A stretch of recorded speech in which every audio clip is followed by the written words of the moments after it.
Hello everybody, welcome back to Max Reviews, and the new Cinderella sort of base story came to Disney Plus called Sneakerella just last weekend, so here's my review for it, my spoiler and non-spoiler review. Let's talk about it.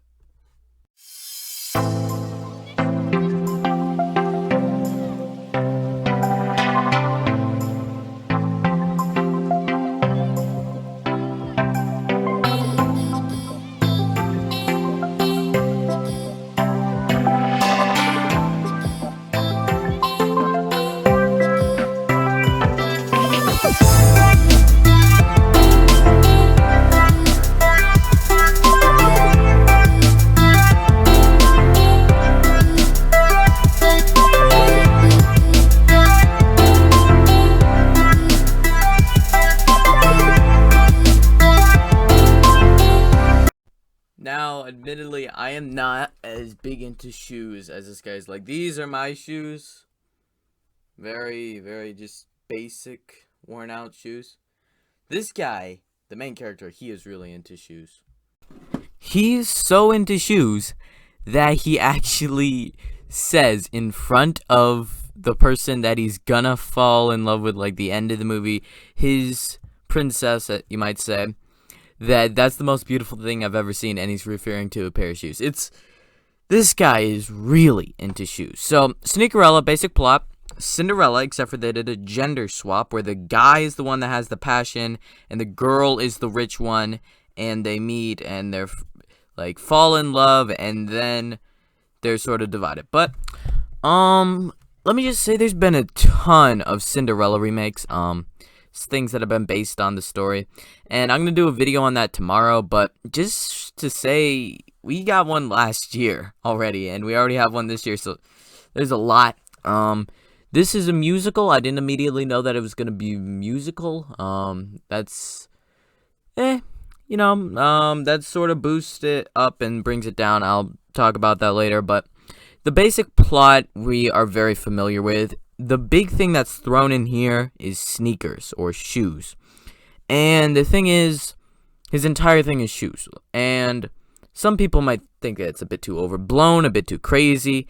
I can understand that, I am overblown on movies and films and YouTube and all that stuff.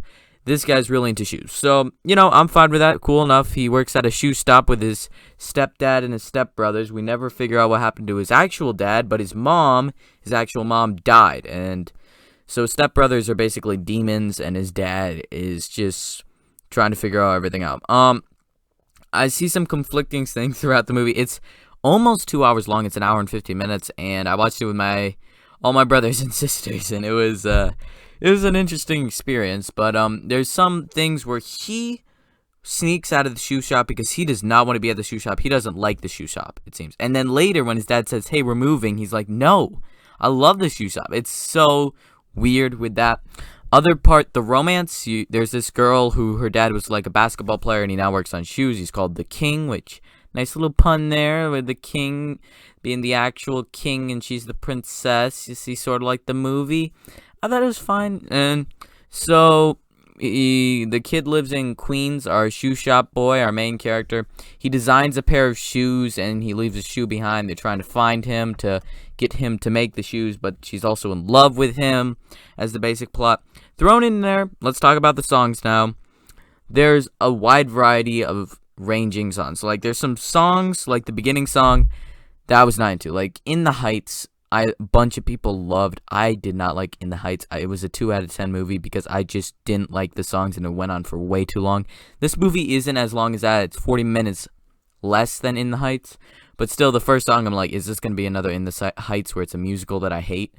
But thankfully, it wasn't that bad, at least for me. I thought the movie was mixed on songs. Like, the first song, I did not like at all. There's some other songs. The brother song is annoying. Just some of them. It ends with a rap battle between the dad and the boy who wants the sneakers, our main character. It's like, really? That's how we're doing Cinderella now? Okay. Other things, other songs I actually enjoyed. Like, the final song that they sing at the very end, that was through the middle. I think the middle section was the best part of the movie. I enjoyed that. I thought it was a solid song. The cast, characters, actors, actresses, it's fine. There was nothing there that really stuck out. There was this like magic fairy godfather. He's the godfather, the fairy godfather. He doesn't outwardly say it, but I just kept thinking of Godfather being a fairy. You get it? Yeah, whatever. But just that was fine. Like they just gender swapped everybody except for the princess's dad. And I'm fine with that. Like, you gotta switch it up every once in a while. He's got an actual friend who's a girl, and I was like, are they gonna hook up by the end of the movie? But they didn't. Basic, you knew exactly what was gonna happen the entire time. The plot is nothing special.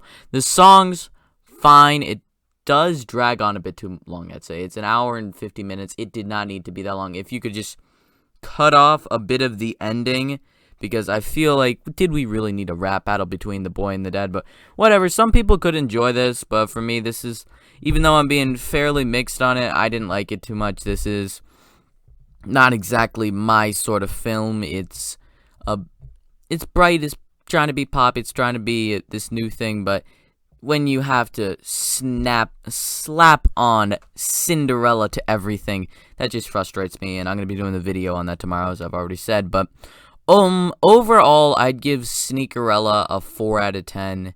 The songs are mixed. If all the songs were good, it would probably move up to like a 5, maybe a 6, if all the songs were actually really good. But it doesn't have that, because I knew when I was going into this, the actors, the actresses, the actual plot is not going to win me over. What might win me over is either the shoe stuff, or I didn't know there was going to be songs, so I couldn't really think much about that. But went into it, and there's this thing where Disney Plus, every movie that I've seen, they already came out with a musical. And speaking of musicals, let's just go into musicals that have come out this year. And one, Disney Plus came out with a musical already, if you haven't seen it, Better Nate Than Ever, where I didn't do an official review for it, but I did not care for it. It was a pretty bad movie, if I'm being honest. I'd give it maybe a 3 out of 10, because I just don't care. Another movie that I actually thought was the best musical of the year, even though it's not too high on my list, is Cyrano. It's trying to be a very Shakespearean romance, and it has some good songs in there, quite a bit better than this, but it's a different vibe. It's a lot more Shakespearean rather than new and fresh and poppy like this is trying to be. But overall, as I said, Sneakerella 4 out of 10. Not horrible. It could have been worse, but still, I want Disney Plus to give me something other than MCU, Star Wars, and Pixar. I want something originally just from Disney Plus that isn't connected to Marvel, Marvel, Star Wars, or Pixar. So that's my review for it. Leave your comments down below if you're just thoughts on why they're remaking Cinderella so many times, or your thoughts on the movie if you saw it, or your thoughts on the movie if you haven't seen it. So just leave that down below. Thank you everyone for watching. I'm Braden. This is Max Views. Braden out.